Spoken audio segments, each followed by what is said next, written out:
હવે છે ત્રિકોણનો બહારનો કોણ.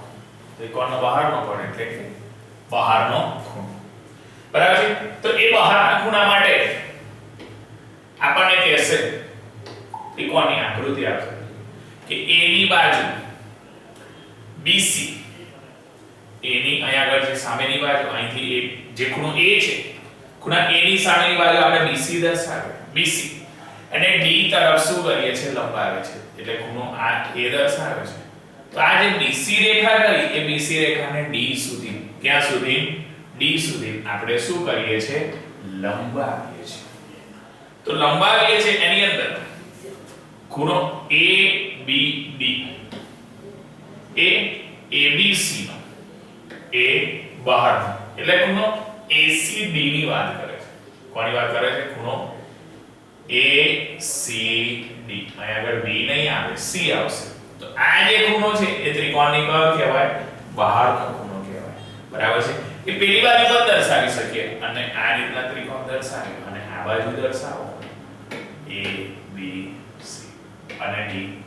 તો આ બાજુ દર્શાવે તો ખૂણો A B એ રીતના દર્શાવી શકીએ. પેલી બાજુ દર્શાવવો હોય તો ખૂણો A C D આ રીતના પણ આપણે શું કરી શકીએ છે?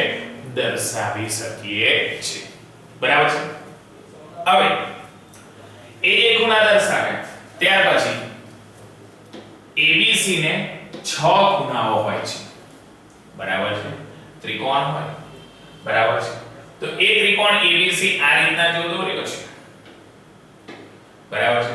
એને કુલ કેટલા ખૂણાઓ હોય છે? 6. 6 ખૂણા એ રીતના કહે છે. બરાબર છે? એક અહીં 1 નંબર આપ્યો છે, આ 2 નંબર છે અને આ કેટલો છે? 3 નંબર છે.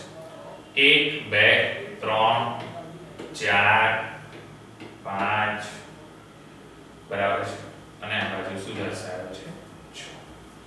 તો આ રીતના એને 6 ખૂણાઓ છે. એટલે અહીં આગળ ખૂણો 1, ખૂણો 2, ખૂણો 3, ખૂણો 4, ખૂણો 5 અને ખૂણો 6. આવી રીતના 6 ખૂણા આપણને અહીં આગળ શું કર્યા છે? દર્શાવ્યા છે. બરાબર છે? હવે આગળની વાત કરીએ. એની અંદર 6 ખૂણા દર્શાવ્યા પછી કહે છે કે એ જે ADC હતો એ ત્રિકોણ ABC નો કયો કોણ કીધો? બાહ્ય કોણ કીધો. બરાબર છે? તો ત્રિકોણની લંબાવે, બરાબર છે? ડેફિનેશન, વ્યાખ્યા આપણને શું થાય છે? પૂછાય છે. તો અહીં જે કહે છે ત્રિકોણની લંબાવે એક બાજુ, ત્રિકોણની કોઈ પણ એક બાજુ આપણે શું કરવાની? લંબાવવાની. અને ત્રિકોણની કોઈ એક બાજુ આપણે શું કરીશું? લંબાવીશું. ત્યારે કહે છે ત્રિકોણની બીજી બાજુથી બનતા ખૂણાને, કઈ બાજુથી? બીજી બાજુથી. બરાબર? બીજી બાજુથી બનતા ખૂણાને એ ત્રિકોણનો કયો કોણ કહેવાય છે? બાહ્ય કોણ તરીકે. કયા કોણ તરીકે? બાહ્ય કોણ તરીકે પણ આપણે શું કરી શકીએ છે? ઓળખી શકીએ છે. બરાબર છે? આપણને કીધું કે ત્રિકોણ ABC દોરીએ, એ ત્રિકોણ ABC માં કોઈ પણ બાજુ આપણે શું કરવાની? લંબાવવાની. આપણે ઉપર જે ત્રિકોણ દોર્યો હતો એની અંદર BC બાજુ એક વખત જમણી સાઈડ લંબાવીને બતાવી, એકવાર ડાબી સાઈડ લંબાવીને, ગમે તે બાજુ. તો એ જે બહારનો ખૂણો હશે, બરાબર છે, એને આપણે બાહ્ય કોણ તરીકે લઈશું. તો કે જે ત્રિકોણનો જે બહારનો ખૂણો અનુરૂપ બે અંતઃસન્મુખ કોણ હોય છે. બરાબર છે? એને કેટલા સન્મુખ કોણ હોય છે? બે અંતઃસન્મુખ કોણ તરીકે દર્શાવી શકીએ છે.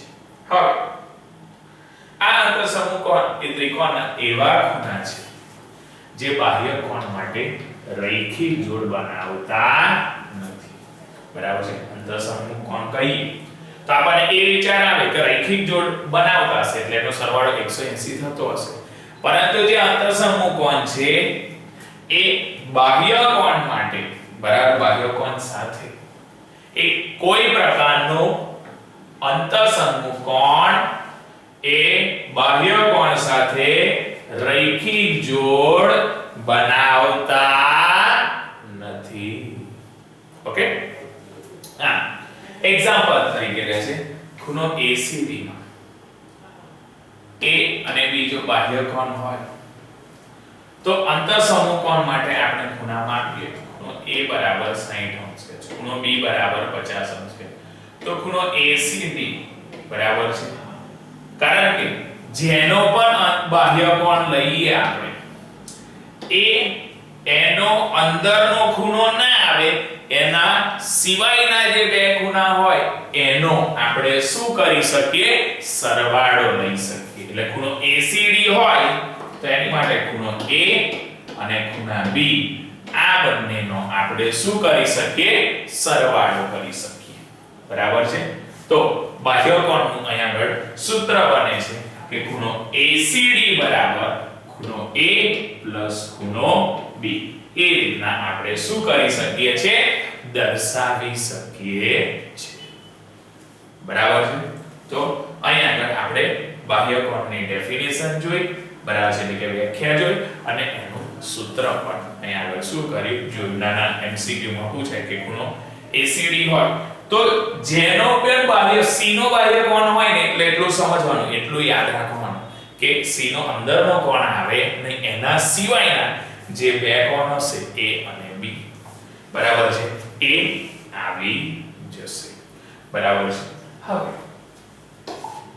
એની અંદર આગળ જોઈએ તો એના પરથી એક આપણને નાનો પોઈન્ટ આપેલો છે કે ત્રિકોણના બાહ્ય કોણ, બરાબર છે, કયા કોણ, ત્રિકોણના બાહ્ય કોણ એ બે અંતઃસમૂહ કોણના સરવાળા બરાબર છે. બે અંતઃસમૂહ કોણના કોના બરાબર છે, સરવાળા બરાબર છે. ઓકે, બરાબર છે. ત્યાર પછી આપણે નાના MCQ શું કરવાના છે, જોવાના છે. બરાબર છે. નાના MCQ આપણને આપેલા છે, મલ્ટીપલ ચોઇસ ક્વેશ્ચન, એ જોવાના. નીચેના પૈકી ત્રિકોણના ખૂણા હોઈ શકે, બરાબર છે, નીચેના પૈકી ત્રિકોણના ખૂણા હોઈ શકે તો એ આપણે ત્રિકોણ દર્શાવી શકીએ કે જે ત્રિકોણના ત્રણ ખૂણાના માપનો સરવાળો 180 અંશ થાય તો એ ત્રિકોણ બનાવી શકે. બરાબર છે. ત્રિકોણના ત્રણેય ખૂણાના માપનો સરવાળો કેટલો થવો જોઈએ, 180. તો એ ત્રિકોણ બનાવે. અહીંયા આગળ ગુરુકોણ લઘુકોણ એવું આપણને કીધું નથી, ખાલી ત્રિકોણ કીધા. તો આપણને એટલો ખ્યાલ હોય કે ત્રિકોણના ત્રણેય ખૂણાના માપનો સરવાળો 180, એટલા માટે એના પરથી કહી શકાય. તો અહીંયા આગળ બરાબર છે 60 60 અને 60 એ ત્રિકોણના ત્રણેય ખૂણાના માપનો સરવાળો કેટલો છે, 180 અંશ છે અને 180 અંશ છે તો આપણને અહીંયા આગળ D જવાબ શું થશે, મળશે. કે ત્રિકોણના ત્રણેય ખૂણાના માપનો સરવાળો એ આપણે 180 એવો દર્શાવી શકીએ છીએ. બરાબર છે. એની પછી આગળ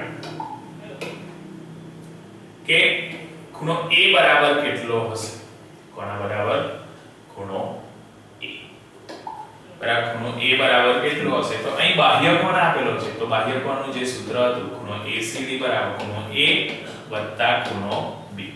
બરાબર છે. તો ACD એ એનો બાહ્ય કોણ છે, બાહ્ય કોણ હોય તો એનો અંદરનો ના આવે, એના સિવાયના. તો આપણે ખૂણો જો A શોધવો હોય ખૂણા A નું માપ શોધવાનું છે. તો ACD માટે 150 આપેલા છે આપણને. ACD માટે કેટલા આપેલા છે, 150. બરાબર છે. 150 જે આપેલા છે. ખૂણો A શોધવાનો છે, ખૂણો B નું માપ આપેલું છે આપણને 105. તો આ બાજુ આવે તો ખૂણો A બરાબર 150 માંથી 105 શું થશે, માઈનસ. તો 150 માંથી જો 105 જાય તો કેટલા રહેશે, 45 રહેશે. તો ખૂણો A બરાબર આપણને શું મળે, 45. તો આનો આન્સર આપણને C આવશે કે જે 45. બાહ્ય વાળું આપણે જે સૂત્ર જોયું હતું એના પરથી આપણે બેચાડીએ તો આપણને ઈઝીલી આવડી જાય. બરાબર. ત્યાર પછી અહીંયા આગળ કહે છે કે એક ત્રિકોણમાં એક ખૂણો બીજા કરતા બમણો છે અને ત્રીજો ખૂણો 60 અંશ હોય તો સૌથી મોટા ખૂણાનું માપ શું કરવાનું છે, શોધવાનું છે. તો સૌથી મોટા ખૂણાનું માપ એ કેટલું થાય, 80 અંશ થાય. કેટલા અંશ થાય, 80 અંશ તરીકે આપણે શું કરી શકીએ, દર્શાવી શકીએ. બરાબર છે. તો એ જે ખૂણાનું માપ એ આપણે કેટલા તરીકે દર્શાવી શકીએ, 80 તરીકે શું કરી શકીએ, કારણ કે બમણું થાય એટલે જો 40 લઈએ તો 40 ના બમણા એટલે 80. બરાબર છે. આપણે એક ખૂણાનું માપ ધારો કે અહીંયા આગળ 40 લઈએ અને એક ખૂણા બીજા ખૂણામાં બમણો એટલે 80, તો 80 ને 40 120 થાય, 120 અને આ 60 180 થાય. તો જે મોટો ખૂણો હોય, કયો ખૂણો હોય? મોટો ખૂણો. એ મોટા ખૂણાનું માપ આપણને કેટલું દર્શાવી શકીએ? 80 અંશ. એટલે આપણો આન્સર અહીંયા આગળ શું આવશે? બી આવશે. બરાબર છે. એનો જવાબ આપણને મળશે 80 અંશ. એ તરીકે આપણે શું કરીએ? દર્શાવી શકીએ. એના પછી આગળનું એક્ઝામ્પલ જોઈએ. બરાબર છે. તો એની અંદર આગળ આ રીતના એક્ઝામ્પલ આપેલો છે. મોટો એક્ઝામ્પલ છે, MCQ નથી. તો ત્રિકોણ PQR છે. અહીં આગળ આપણને શું દર્શાવે છે? ત્રિકોણ PQR. હવે એ PQR ત્રિકોણની અંદર આ બાજુ Q ખૂણો છે, આ બાજુ R ખૂણો છે, અને Q ખૂણામાંથી એક દ્વિભાજક દોર્યો છે, R ખૂણામાંથી એક દ્વિભાજક દોર્યો છે. તો અહીં આગળ આકૃતિમાં કીધું કે જે ત્રિકોણ PQR છે, બરાબર છે, અને PRQ છે, બરાબર, એ કોઈક જગ્યાએ અહીં આગળ O માં છેદે છે. તો સાબિત કરવાનું છે કે QOR એ 90 પ્લસ P એવું આપણે શું કરવાનું છે? સાબિત કરવાનું છે. બરાબર છે. આ બાજુનો Q ખૂણો અને આ બાજુનો R ખૂણો, બરાબર છે, એ O બિંદુમાં શું કરતા હતા? છેદતા હતા. તો આપણને QOR એ 180 માઈનસ કેટલા? Minus 180 minus PQR plus PRQ એવું થાય. બરાબર છે. QOR એ 180 માઈનસ PQR પ્લસ PRQ દર્શાવે. જો એ દર્શાવીશું તો એના પરથી આપણે દર્શાવી શકીએ ઉપર કે angle of QOR is equal to 180 minus angle of PQR અને angle of PRQ. તો 180 minus PQR અને PRQ હશે, બરાબર છે. તો PQR તો એની અંદર પણ 180 હોય, તો આની માટે ખૂણો P એ રીતના દર્શાવે. બરાબર છે. તો PRQ અને એની માટે તો આ Q ખૂણો અને R ખૂણો એટલે ખૂણો P પ્લસ ખૂણો Q પ્લસ ખૂણો R is equal to 180. તો એની અંદર અહીંયા આગળ આપણને Q અને R બંને આપેલા છે, બરાબર છે. તો ખૂણો Q પ્લસ ખૂણો R is equal to 180 minus ખૂણો P એ રીતના આપણે શું કરી શકીએ? દર્શાવી શકીએ. બરાબર છે. તો 180 માઈનસ P એ કિંમત અહીંયા આગળ આપણે મૂકી દો. 180 ઓલરેડી હતા અને આ 180, બરાબર. તો એ 180 હતા અને અહીંયા આગળ QOR હતા. તો એ રીતના આપણે અહીંયા આગળ જો દર્શાવીએ તો અહીંયા આગળ 90 પ્લસ માઈનસ અંદર હશે તો શું થઈ જશે? પ્લસ થઈ જશે. અને a નું પ્લસ હશે તો 90 પ્લસ p એટલે 180 માંથી અહીંયા આગળ જો આપણે 90 દર્શાવીએ, બરાબર. એ કિંમતો મૂકીએ છે પરંતુ અહીંયા 90 180 માઈનસ 90 પ્લસ ખૂણો p. તો 180 માંથી જો 90 જાય તો 90 પ્લસ p. કેટલા પ્લસ p? 90 plus p. તો QOR બરાબર આપણે એ જ સાબિત કરવાનું હતું કે 90 પ્લસ p. આપણને સાદો એક્ઝામ્પલ આપ્યું છે QOR બરાબર 90 પ્લસ એંગલ ઓફ p સાબિત કરવાનું હતું. તો QR is equal to 180 minus PQR plus PRQ એ લીધું, પરંતુ PQR plus PRQ જો લીધું તો એની અંદર Q અને R એ બે એંગલ હોય તો ત્રિકોણના ત્રણેય ખૂણાના આપનો સરવાળો 180 તો પેલી બાજુ જાય તો 180 minus p થાય. એ રીતના અહીંયા આગળ કન્સિડર પછી 90 કર્યું તો 180 માંથી 90 જશે તો 90 રહેશે, 90 પ્લસ ખૂણો p. આ રીતના આપણને જે સાબિત કરવાનું હતું કે ખૂણો QOR બરાબર 90 એંગલ 90 અંશ એટલે કે 90 અંશ અને ખૂણો p. આ રીતના આપણને જે સાબિત કરવાનું હતું એ શું થઈ જાય છે? મળી જાય, બરાબર છે. ઈઝી એક્ઝામ્પલ છે, આપણે ખાલી 1/2 બરાબર છે આગળ શું કરવાનું છે? મૂકવાનું છે. અહીં આગળ પણ 1/2 મૂકીશું, અહીં આગળ પણ શું મૂકીશું? 1/2. જો અહીં આગળ 1/2 મૂકીશું ત્યારે જે અહીં આગળ 180 હતા ને, બરાબર છે, જે મૂક્યા હતા આપણે 180 તો એ 180 એટલે અહીં આગળ કેટલા થઈ જતા હતા? નહીં, એ 90 અહીંયા આગળ શું કર્યા છે દર્શાવ, કારણ કે એ જે ખૂણા છે એ અડધા છે, બરાબર છે, 1/2 છે, બરાબર છે, એટલે માટે 1/2 કારણ કે q પણ 1/2 છે અને r પણ શું છે 1/2 છે. એ રીતના આપણે શું કરીએ દર્શાવીએ તો પેલા 90 થઈ જશે અને 1 પણ બરાબર છે એંગલ ઓફ p એવા ને એવા રહે છે, બરાબર છે. તો આ રીતના આપણને 90 પ્લસ કેટલા plus 90 plus 1/2 angle of p એ આપણને શું થાય છે અહીંયા આગળ મળે છે, બરાબર છે. હવે આપણે આગળ જોઈએ.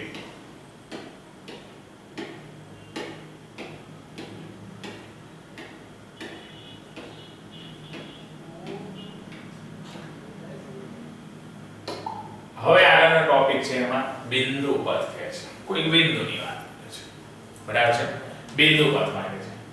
તો કે છે ક્રિકેટની રમતમાં જ્યારે ખેલાડીનો બોલ ફટકો મારે છે, શું મારે છે ફટકો મારે છે, ક્રિકેટની રમત ત્યારે ખેલાડી એ બોલને ફટકો મારે છે ત્યારે એ કોટ થાય છે, કટ થાય છે અથવા જમીનને અડે છે તે પહેલા પથ કંડારે છે, એટલે ટપ્પી પડે છે, બરાબર છે. હવે તો એ જ્યારે કંડારે છે તો એ કંડારેલા પથને આપણે શું કહીએ છે બિંદુ પથ. એટલે નાખવામાં આવે ત્યાર પછી કઈ જગ્યાએ ટપ ખાય છે ને પછી જાય છે, બરાબર છે. તો એ જે પથ દર્શાવ્યો એને આપણે બિંદુ કંડારેલો જે પથ છે, બરાબર છે, એને આપણે બિંદુ પથ એના તરીકે શું કરી શકીએ છે લઈ શકીએ છે. એની પછી કીધું કે ભૂમિતિમાં કોની અંદર ભૂમિતિની અંદર અહીંયા ભૂમિતિમાં આકૃતિ એ બિંદુ અથવા અતિ નાનો કણ, બરાબર છે, કઈ ટપકાની બિંદુ પથની વાત કરે, બરાબર છે, કોઈ નાના ટપકાની વાત કરે, બરાબર છે. તો એ ટપકાની વાત કરશે તો એના પરથી આપણને કહેશે, બરાબર, કે ભૂમિતિમાં આકૃતિમાં બિંદુ અથવા એકદમ અતિ નાનો કણ સૂક્ષ્મ કણની વાત કરે છે જે અમુક સંજોગોમાં એ ગતિ કરે છે, અમુક સંજોગોમાં એ શું કરે છે ગતિ, અને અમુક સંજોગોમાં જો એ ગતિ કરતો હોય ત્યારે કહે છે તેના દ્વારા કંડારતા પથનું પરિણામ, કંડારતા પથનું એટલે કાપેલું જે અંતર હોય ને એની વાત કરે છે. એટલા માટે કંડારતા પથનું પરિણામ માટે છે કે બે સમાંતર રેખાઓ, કેટલી સમાંતર રેખાઓની વાત કરે છે બે, તો કે બે સમાંતર રેખાઓ એક L અને બીજી M તેમજ તેમની વચ્ચે O જે બિંદુ છે એ રેખાઓ એ સમાન અંતરે આપેલી હોય છે, બરાબર. અહીંયા આગળ L રેખા છે, બીજી M રેખા છે. જો વચ્ચેનું મધ્ય બિંદુ હું P લઉં કે O જે નામ આપું તો મધ્ય બિંદુ તરીકે લઉં તો બંને બાજુ એનું અંતર કેવું હશે સરખું હશે, બરાબર છે. એ રીતના આપણે દર્શાવીએ છીએ, બરાબર. એની પછી કહે છે આગળ કે જો કણ એવી રીતે ગતિ કરે કે જેથી બંને રેખામાંથી સમાન અંતરે હોય, બંને રેખામાંથી કેવા અંતરે હોય સમાન અંતરે હોય, બરાબર છે. એ રીતના અહીં આગળ દર્શાવે છે. તો અહીં આગળ એક રેખા અહીં L દર્શાવેલી છે અને અહીં આગળ બીજી નીચે રેખા M દર્શાવે, અને અલગ અલગ જે નાનું બિંદુ હોય અથવા નાનો અતિ સૂક્ષ્મ કણ હોય, બરાબર છે, એ જે અંતર કાપે છે, બરાબર છે, એ થોડું થોડું અંતર કાપે એ અહીં આગળ શું કરે છે દર્શાવે. તો એની અંદર કહે છે જે કંડારેલો પથ છે એ એવી રેખા હશે કે બંને રેખાઓને સમાંતર અને બરાબર મધ્યમાં હશે, બરાબર છે.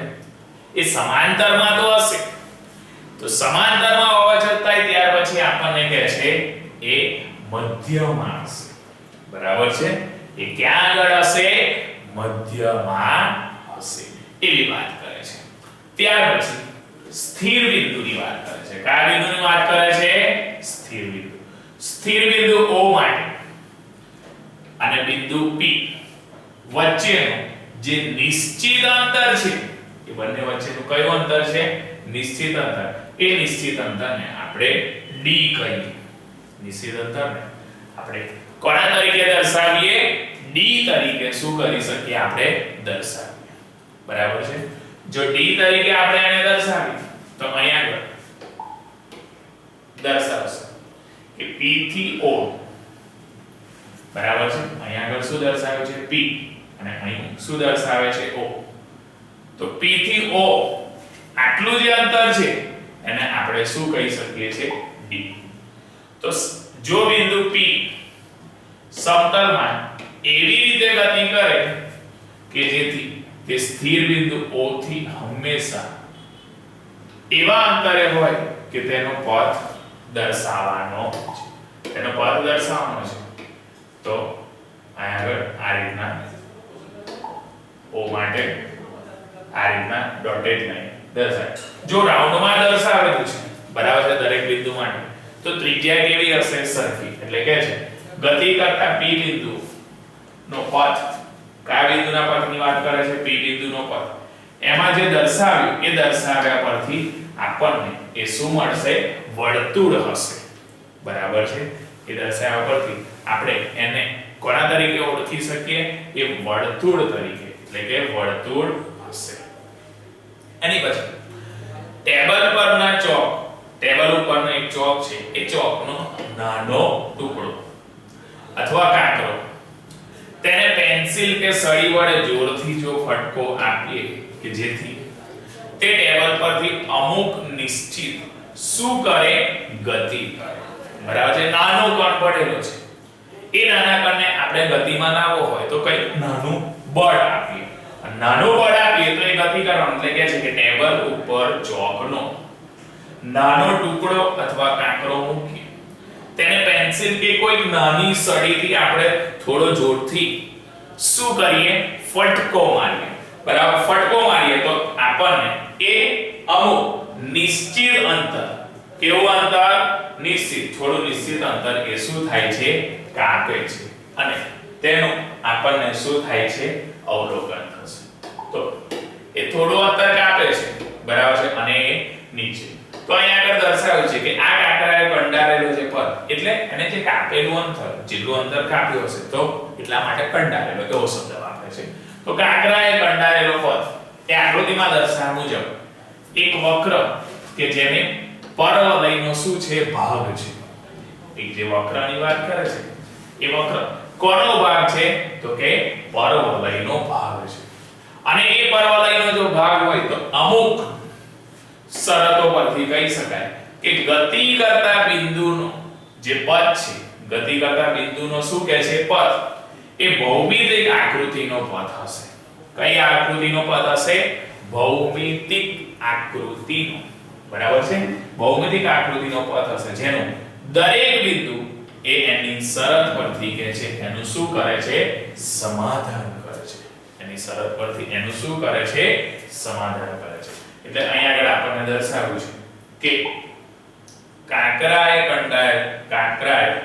જે કંડારેલો જે પથ હતો એનામાં મુજબ એક વક્ર હોય જેને પરવલયનો ભાગ કહેવાય પરવલયનો શું કહેવાય ભાગ અને પરવલયનો ભાગ કહેવાય તો અમુક શરતો પરથી કહી શકાય કે ગતિ કરતા બિંદુનો જે બિંદુ પથ ગતિ કરતા બિંદુનો શું કહે છે બિંદુ પથ એ ગતિ કરતા બિંદુનો જે બિંદુ પથ એ ભૌમિતિક આકૃતિનો શું હશે પથ અને ભૌમિતિક આકૃતિનો પથ હશે જેનું દરેક બિંદુ એ એની આપેલ શરત માટે એનું શું કરી શકશે સમાધાન કરશે એનું શું કરે છે સમાધાન કરશે ત્યાર પછી એના જે બિંદુઓની વાત કરે છે કે આપેલા બિંદુઓ માટે સમાન અંતર રહેલા બિંદુનો પથ બરાબર છે જે બિંદુઓ આપેલા હોય તો બે આપેલા બિંદુઓથી સમાન અંતરે રહેતા કેવા અંતરે રહેતા સમાન અંતરે રહેતા બિંદુના પથની વાત કરે છે કોની વાત કરે છે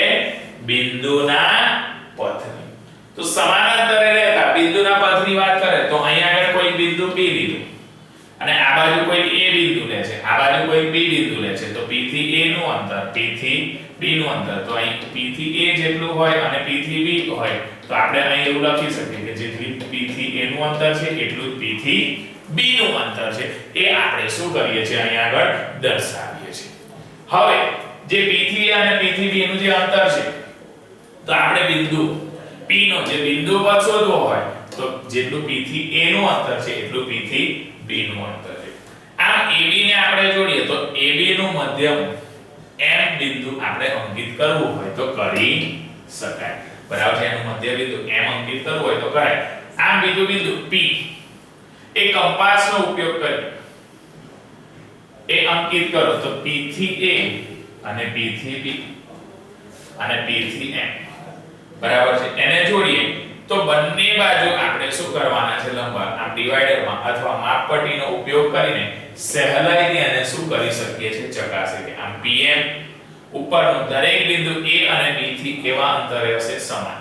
જે M બિંદુ છે એ તો AB જે દોર્યો હતો એનું જ મધ્ય બિંદુ હતું એટલે A થી M અથવા M થી B. બરાબર છે. તો AB નું મધ્ય બિંદુ તરીકે M હતું એટલે આ બાજુ ગણો AB માં M થી આ બાજુ A સાઈડ કે B સાઈડ એ બંનેનું અંતર કેવું હતું સરખું જ હતું. બરાબર છે. એ બંનેના અંતરની જો વાત કરીએ તો એ કેવું હતું સમાન જ હતું. બરાબર છે. એટલા માટે કે એ આપણે અને વળી PM પર ને કોઈ એવું બિંદુ Q લઈએ કે જે QA અને QB એ શું કરશે દર્શાવશે. QA અને QB જો દર્શાવશે તો અહીંયા બરાબર આ રીતના એક આકૃતિ શું કરેલી છે દોરેલી છે.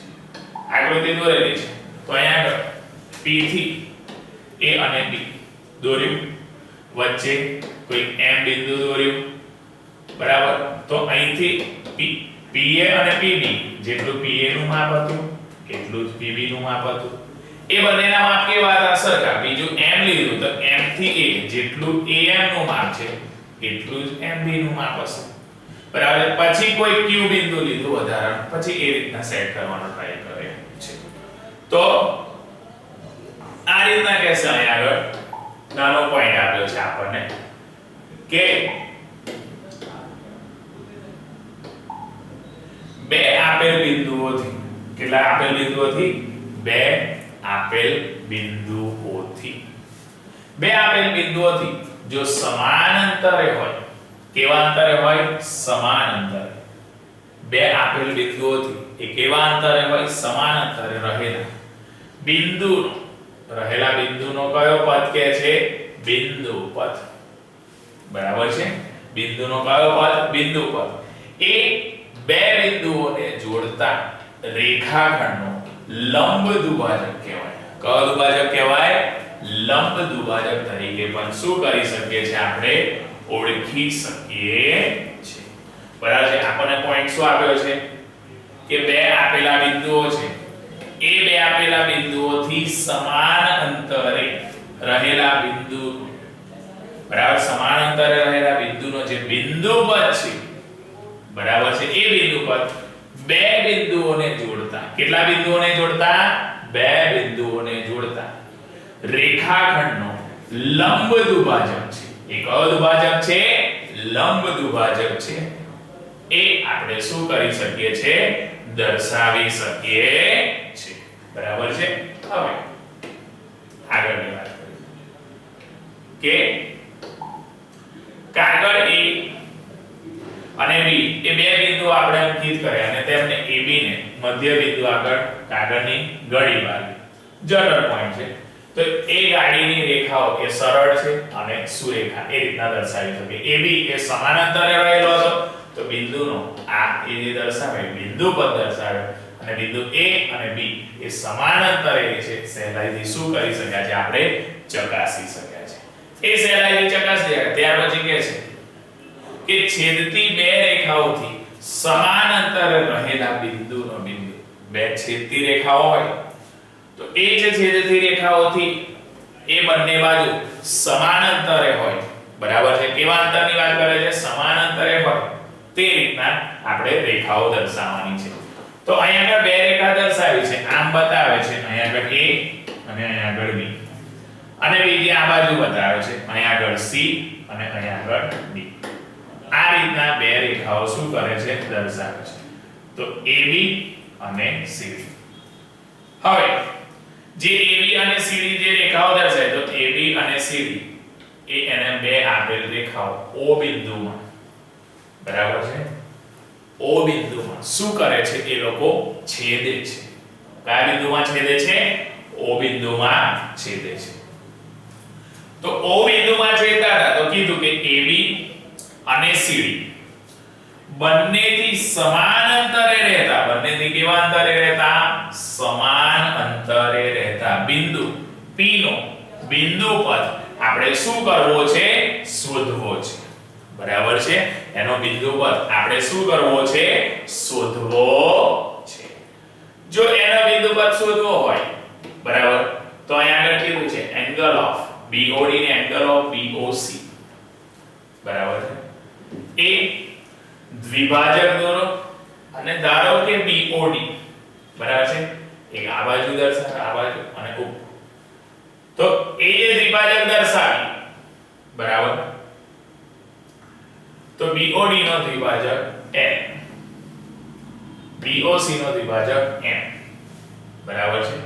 અહીંયા આગળ જે દ્વિભાજક દર્શાવે, એક અહીંયા આગળ L દ્વિભાજક દર્શાવે અને બીજો M દ્વિભાજક. એ રીતના આપણે શું કર્યા છે? દર્શાવ્યા છે. તો એ જે દ્વિભાજક દર્શાવ્યા છે, આ A, અહીંયા આગળ B આવે, C અને D, બરાબર. તો આ જે દ્વિભાજક દર્શાવે તો એની પરથી કહે છે કે જો આપણે બિંદુ P એ કોઈ દ્વિભાજક L અથવા M પર લઈએ તો એના પરથી P નું AB અને CD થી લંબ, AB અને CD થી લંબ, PL અને PM એ કેવા હોય છે? સમાન હોય છે. PL અને PM એના કેવા હતા? સમાન. અને સમાન હતા કહેવાનો મતલબ જેટલું PL નું માપ એટલું જ કોનું માપ હોય છે? PM નું માપ હોય છે. PL નું માપ અને PM નું માપ એક સમાન હોય છે. એના પરથી આપણે કોઈ અન્ય બિંદુ Q એવું લેવાનું છે કે દ્વિભાજક L ઉપર ન હોય તો M થાય. આમ આપણે તારવી શકીએ કે QL અને QM કેવા હોય? સમાન. એટલે કે છે બે જ છેદતી રેખાઓ, બરાબર છે, એટલા માટે અહીંયા આગળ સમજાવે છે આપણને પોઈન્ટ કે જે બે છેદતી રેખાઓ છે એ સમાન અંતરે હોય તો એનો જે બિંદુ પથ છે કેવા અંતરે હોય? સમાન અંતરે, બરાબર છે. જો એ સમાન અંતરે હોય તો સમાન અંતરે હોય તેવા બિંદુનો જે બિંદુ પથ છે એ આપેલ રેખાઓથી રચાયેલા ખૂણાઓને દુભાગતી રેખાઓની જોડ છે. કઈ જોડની વાત કરે છે? દુભાગતી રેખાઓની જોડ તરીકે એને શું કરી શકીએ છે? દર્શાવી શકીએ છે. બરાબર છે. અહીંયા આગળ કીધું કે આપણે કોઈ બિંદુ P એનો દ્વિભાજક L કીધો અથવા M એ લઈએ તો એના પરથી P નું AB અને CD થી લંબ અંતર PL અને PM એ સમાન હતા. તો જેટલું PL નું માપ હતું એટલું જ PM નું માપ હતું. તો એના પરથી જો PL અને PM જો સેમ આવતા હોય તો Q થી અંતર પણ એનું કેવું આવવું જોઈએ? સેમ આવવું જોઈએ. એટલા માટે કહે છે કોઈ અન્ય બિંદુ જો Q લઈએ અને એનો દ્વિભાજક L ઉપર ન હોય તો M થાય. બરાબર છે. અહીંયા આગળ L અથવા M થતો તો અહીંયા આગળ L ન હોય તો M થાય અને L ન હોય અને જો M થાય, બરાબર છે, તો આપણે જેટલું QL નું માપ થાય, બરાબર છે, એટલું જ આપણે QM નું માપ એ પણ શું કરી શકીએ? દર્શાવી શકીએ. એટલે જેટલું QL નું માપ થાય એટલું જ QM નું માપ એ આપણે શું કરી શકીએ? દર્શાવી શકીએ. આ બે જે રેખાઓ છે, કેટલી? બે છેદતી રેખાઓ એ સમાન અંતરે હોય તો તેવા બિંદુનો જે બિંદુ પથ છે એ બિંદુ પથ આપેલી રેખાઓના રચેલા ખૂણાઓને દુભાગતી રેખા, કઈ રેખાની વાત કરે છે? દુભાગતી રેખાની એ જોડ તરીકે, કોના તરીકે? દુભાગતી રેખાની જોડ તરીકે એને આપણે શું કરી શકીએ છે? દર્શાવી શકીએ છે. બરાબર છે. એને એની દુભાગતી રેખાની કોના તરીકે દર્શાવી? જોડ તરીકે દર્શાવી. ઓકે. એની પછી આપણે આગળ જોઈએ.